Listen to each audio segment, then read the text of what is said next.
And we are back. You're locked and loaded to Testosterone Sports, Week 16 in the NFL and in your fantasy leagues. Only about 10% of you guys going for your championships right now. Everybody else, hopefully, just either watching, playing for a consolation bowl. There can be only one, so you had to slay the beast in front of you, and hopefully you're going for that hardware. I didn't do it, bro. Yeastie having some struggles here today. Our heart goes out to you, dude. We got to keep rolling on it.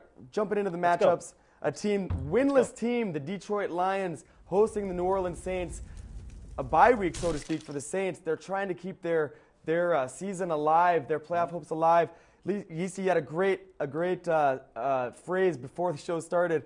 A lunar eclipse has to happen for them to make the playoffs. I don't know exactly what all has to happen for them. Sure. There's got to be some strange events that have to go on, and they're 7-7 right now. I don't know what the hell has to happen. They're pretty much out of it, but for all intents and purposes, you're playing at Detroit.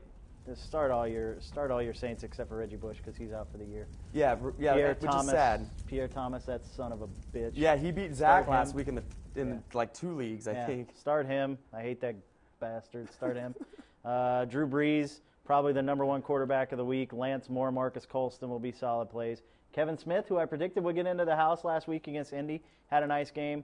Calvin Johnson, start him as a must start. Yes. And start kickers if you need to, whatever. Yeah, so we wanted to roll through that matchup pretty quickly. Obviously, the winless Lions, pretty much toothless. They probably will lose here again. Stranger things have happened. Expect the Saints to win that game. But the other 3 matchups in this segment are going to focus around the very enticing and interesting playoff race that's happening in the AFC East. All 3, the Dolphins, the Jets, and the Patriots, tied at 9-5. And with the way the standings are looking, it seems to me like only 2 of those teams can have a chance to make it to the playoffs. One of the wild cards is almost a shoe-in to be the Colts. They're 10-4. They control their own destiny in the wild card. That means one 9-5 team will make it, and one 9-5 team will win that division. Yep. So, and if it's not the Ravens, it's going to be 2 of these teams. Let's start with Miami at Kansas City. Seems like a pretty easy matchup, but in December, Kansas City's not an easy out. What do you think is going to happen in this game, Yeastie? The Miami defense has actually played very well the last 3 weeks. I don't think they've given up a touchdown in the last 2 games Which or is an something amazing like that. stat. I don't know what it is, but you've got to play Chad Pennington if you've got him. If he's your quarterback, Kansas City makes a solid play defensive-wise for your Miami guys. Ronnie Brown. I wouldn't play any of the wide receivers or tight ends from Miami because you never know who the hell they're going to throw the ball to. Right. Which is good for NFL purposes, not so good for fantasy purposes. So Miami's got some solid plays. Chad Pennington's probably your best bet. Kansas City likewise has some solid plays here. I know Miami's defense is fairly good, but Kansas City at Arrowhead is usually pretty good. I do like the Tyler Thigpen connection with Tony Gonzalez and Dwayne Bowe. And then Larry Johnson's been playing with a surprising amount of heart. There's rumors swirling that the Patriots might be in the market for Larry Johnson via trade in the offseason.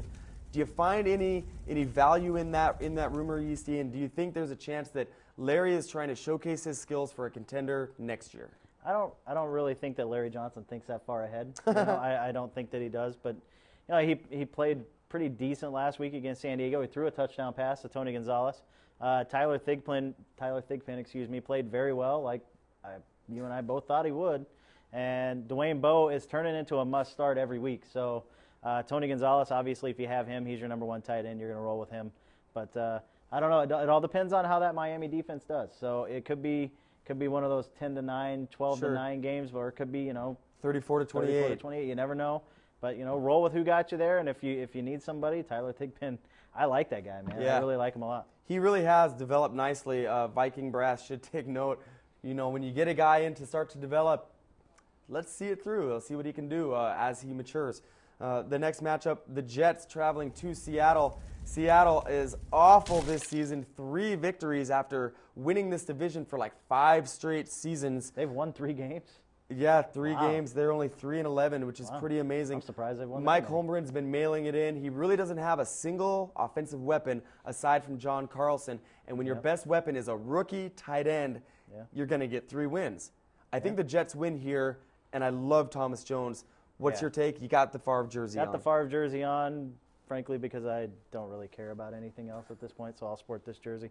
I like Brett Favre in this matchup. Unless your league penalizes for turnovers. Hopefully you don't have Brett Favre if you have him. But Thomas Jones, should roll for probably 130 yards, one, maybe even 2 touchdowns. So go with him, obviously. You never know what you're going to get out of the passing game from the Jets. So it was interesting to see what Favre did last week. There was some scrutiny around his ability to get the ball to his wide receivers, and he came out firing. He hit Lavernius Coles. Coles had probably his best game of the season. Yeah. Cotchery, a nice touchdown. And Dustin Keller is showing that he's a great playmaker at the tight end position. He's definitely a guy you want to keep tabs on throughout the course of the offseason. A great sleeper going into next year. Keep an eye on his development. And then for Seattle, there's no fantasy plays. No. Other than John Carlson makes a pretty decent play. Yeah, I mean, at tight end, if you've got who you've got, and that's what you got to roll with. Sure. So, yeah, John Carlson makes a decent play. Arizona traveling to New England. Arizona coming off a brutal smackdown at the hands of the Purple last week. It was almost like we went back and watched the game where some cat named Poole knocked us out of the playoffs in the last play of the game. No. And we were bound and determined to not let it happen. Bernard Berrian with a fantastic punt return touchdown. 35-28. We put it down in that playoff preview. It was a fantastic thing to see. Arizona now reeling from that, having to go to New England. New England continuing to be in a must-win game. You see they're third in their division right now, tied for the lead. They don't have the tiebreakers. They have to win this game.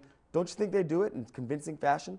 I don't know. You never know what you're going to get with Arizona. They went to Carolina a few weeks ago and lit it up against the Carolina defense. The New England secondary is old. They're a little smallish. Anquan Bolden and Larry Fitzgerald could run wild against those guys. So you never know if they can get a consistent pass rush against Kurt Warner, as the Vikings showed last week. If you can get in his grill and knock him down, he's going to get rattled and he's going to make some mistakes, and the offense isn't going to flow. The one thing that isn't going to happen is they're not going to run the ball. So if you've been hanging on to Tim Hightower, don't play him, that's for sure. So you still got to go with Kurt Warner and Larry Fitzgerald and Anquan Bolden if you were lucky enough to survive last week and you're moving on to the championship game. If you're in the third place game, you got to go with those guys anyways, regrettably. But I think Arizona can win this game if the weather conditions are right. That would be a very interesting thing to see. We know that weather can be a definite part of the game in Foxborough. Arizona, a warm weather team, so I kind of expect them to be a little bit frostbitten and a little shell-shocked from their loss last week. They got jumped on, and as you said, Yeastie, a good pass rush will beat this team. And I think that New England has just what it takes to get that pass rush on Kurt Warner. As far as New England goes for fantasy reasons, I really like Matt Castle. 4 touchdowns in last week's game, 2 to Randy Moss. Don't you think they get things going through the air this week? Yeah, I think they're moving just kind of like they did last year at the end of the season with Lawrence Maroney. Sammy Morris is running the ball well. Matt Castle spreading the ball around. Wes Welker, second in the league in receptions with 102. You've got to start Welker. You've got to start Randy Moss. You've got to start Sammy Morris at this point. And Matt Castle is developing into a must-start as well. And if you've got him, roll with him against the Arizona defense that made Tavares Jackson look pretty damn good like last a Pro week. Bowler. So, so roll with all those guys and let it hang out and go get a title. You impressed me with the Welker stats. He's got over 1,000 yards. Yeah. Just 2 touchdowns on the year. I'm going to go ahead and go out on a limb and say he's a lock for a score in this game. Yeah. I think that secondary receiving option has been something that their team has lacked this year that they had last year. Wes Welker was a fantasy football stud in a lot of weeks last year, and he's just been nondescript here, not really worth fantasy starting. Unless you're in a point per reception right. league. He hasn't been. He's been a borderline second, maybe third wide receiver just because he hasn't gotten a whole lot of yardage. But, I think you've got to go with him, especially in point per reception leagues, roll with Moss and Welker and just let it ride because they're going to score a ton of points, and it's going to be a shootout. So. Yeah, it's going to be an interesting game. So, one final note about this race here. I'd like to know who you think has the stones to throw to make it into the playoffs here. Is it possible, is hell freezing over that much, that the Dolphins make it in after 1 win last year? It comes down to, I believe the Jets and the Dolphins play each other next week, and I think it's going to come down to the winner of that game will win the division because I think the Jets can beat Seattle, and I think Miami more than likely is going to beat Kansas City because Kansas City finds a way to lose every game that they're in. So, I would go with the Dolphins at this point. I mean, it's crazy, but it's kind of fun to see a team that, with a cast-off quarterback like Chad Pennington, go out there and win a division title, get into the playoffs. They're not going to do anything in the playoffs, but, it's a good turnaround story, and you got to be happy for them. So. Yeah, he's got a boner to stick with the Jets. You know what I'm saying? Yeah, they cast him off, like you said. He's a little pissed. So. And so I think he's gonna really play well in that game. And you know, Wilder Cat, things have happened, and I wouldn't be surprised to see the Dolphins in the playoffs. You know, I think it's a little bit early to see them make many waves in the playoffs. Yeah. But you know, it's a major feather in the cap for Bill Parcells and Tony Sperano and the young team that they've got there to just make it. They've got some aging defenders, so they've got some work to do on defense. Still a lot of holes, but the number 2 overall pick of Joe Thomas Jake Long was a fantastic pick, and I just think that they really have things going in the right direction. They made a fantastic trade in the offseason, getting Anthony Fasano, and then another linebacker whose name is escaping me from Dallas. A fantastic trade. Those 2 players, young guys, going to be able to make an impact. It'll be an interesting race. So all you football aficionados out there, pay close attention because it's going to be fun to watch. And if the Ravens if they do win the division and they play the Ravens will beat the bejesus out of them in the playoffs. And the Ravens are the big spoiler because we could still see just one team out of the AFC East make the playoffs.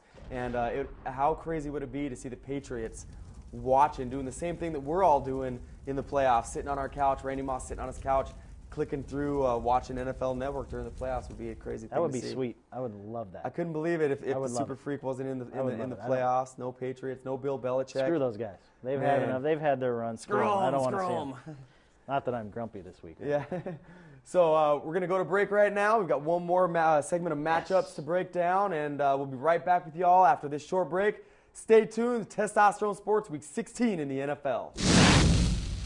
What's up, fantasy football junkies? It's Jesse talking to you about my favorite fantasy football website on the web. That's testosteronesports.com. Of course, it's my favorite because it's the website that goes hand in hand with this show that we love to do. The website, also a labor of love. But you're probably saying, Jesse, what's in it for me? Well, what's in it for you is total league domination. The reason you've got to check out testosteronesports.com is we break down all of the matchups on a weekly basis. We have a bench start article that comes out every single week. Right after the show, we host a fat chat where you can come online with us, ask us your matchup related questions. We'll tell you who we think you should play and who we think you should stick on your fantasy bench. It's all about dominating your fantasy football league. And the best part is all of the content is updated daily and it's all completely free. Yes, that's right. You don't have to pay $49.95 to find out if your player practiced on Friday. I do up-to-date player profiling for all of the different players that are pertinent to your fantasy information, so you don't have to worry about going through a bunch of information that doesn't matter to you. All the players that we profile on our website, testosteronesports.com, are all fantasy relevant guys. So get on there, online, check it out, testosteronesports.com. There's games that you can play on there. It's just there's a plethora of things on there for the fantasy football junkies, and it's free. I know everybody loves free things. My favorite thing in this life is free beer, but next to free beer, it's free fantasy football. So get online, check it out, testosteronesports.com to help you dominate your fantasy football league.